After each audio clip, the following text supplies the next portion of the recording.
Sabe aquelas listas que rodam por aí na internet dizendo que a Igreja Católica foi inventando doutrinas com o tempo, muitas vezes para ganhar poder ou dinheiro? Pois é, hoje a gente vai fundo para descobrir a verdade por trás dessas famosas listas de datas.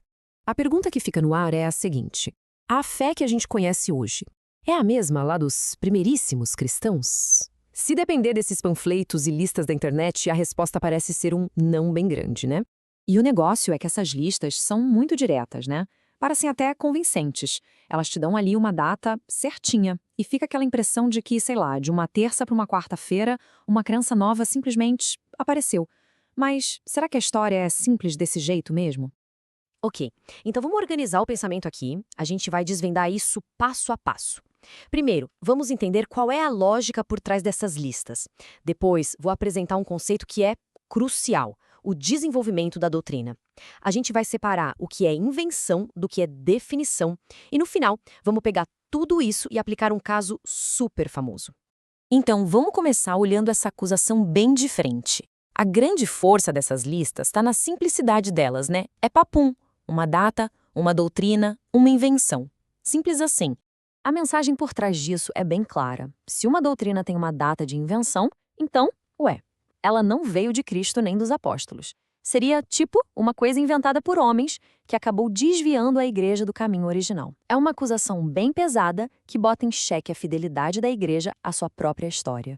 Só que para a gente conseguir responder a essa acusação, a gente precisa de uma ferramenta nova, uma outra maneira de olhar para a história da fé. E é exatamente aqui que entra a ideia de desenvolvimento. A ideia aqui é a seguinte: a fé não é um livro de regras parado no tempo, mas sim um organismo vivo. E desenvolvimento doutrinário, olha, isso não tem nada a ver com adicionar novas verdades. É sobre aprofundar, entender cada vez melhor aquilo que já foi revelado lá no comecinho, de uma vez por todas, pelos apóstolos. E essa analogia da semente é perfeita para a gente entender isso. Pensa na fé original como uma sementinha. Tudo que aquela árvore enorme vai ser um dia, o tronco, os galhos, as folhas, tudo já está ali dentro, em potencial. A árvore não é uma invenção que apareceu do nada. Ela é o desabrochar, o crescimento natural daquela semente original. Olha, essa frase aqui resume tudo de forma brilhante. No desenvolvimento do dogma, nada se inventa, tudo se descobre.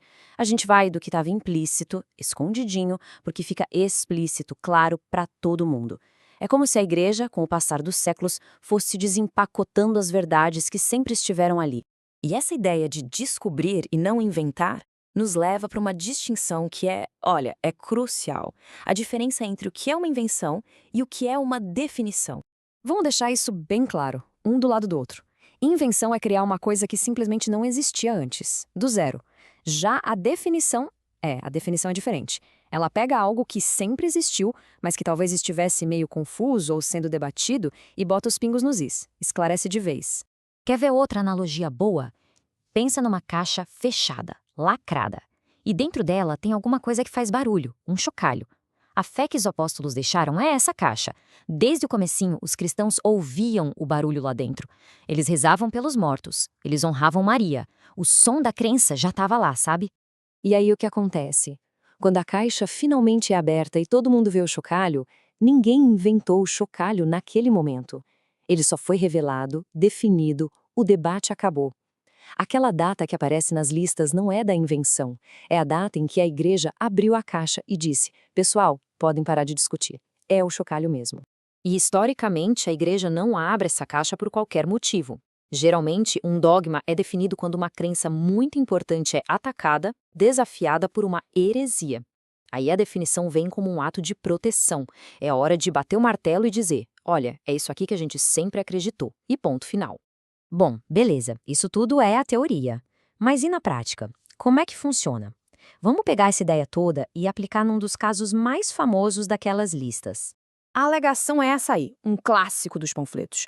A doutrina do purgatório foi inventada pelo Papa Gregório Magno no ano de 593.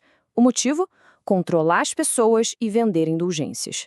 Tem data, tem nome, tem motivo. Parece um caso fechado, né? Mas será? Agora a gente vai fazer o seguinte: vamos confrontar essa alegação com os registros históricos. Vamos ver o que os primeiros cristãos acreditavam de verdade. E essa linha do tempo aqui, ela é a prova. Repara só, já no século II, Tertuliano escrevia sobre o costume de rezar e fazer oferendas pelos mortos. No século IV, Santo Agostinho já falava no fogo purgatório. Aí chega em 593, o Papa Gregório, na suposta data da invenção, e o que ele faz? Ele escreve muito sobre o assunto, organizando, formalizando os ensinamentos, e a definição dogmática, o bater do martelo, só em 1439. Ou seja, a semente da crença já existia séculos antes.